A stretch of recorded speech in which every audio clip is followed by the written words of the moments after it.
Before Abraham was, I am.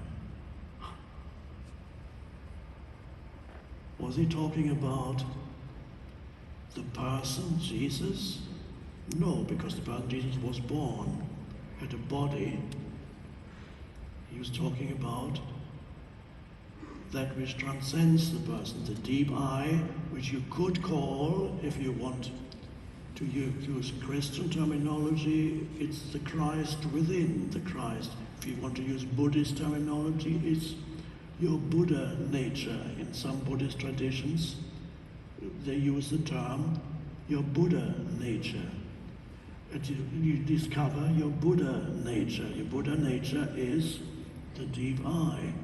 In mystical Christianity, the Christ within. You realize the Christ within you. When the person subsides, the Christ emerges. And sometimes the person dies.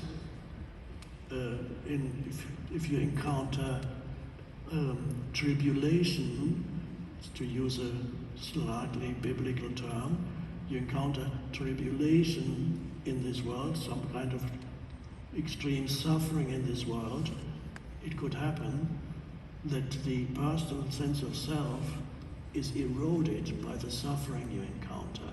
And this is, human beings don't necessarily awaken because if they come into contact with a spiritual teaching.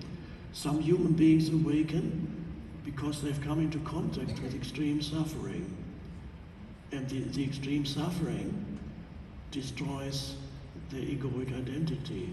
Everything is removed from them that derived their identity from. They lose all their possessions, they lose their home, they lose the family. Gone, everything is gone. Extreme suffering, or perhaps even the imminent loss of their physical vehicle. They know it's coming any moment now, and so the egoic identity is sometimes crucified, to use a Christian term. It's crucified by extreme suffering, and then it dissolves, and then the awakening happens. It happened to some people in prison and in very extreme circumstances. So it's not necessarily a spiritual teaching.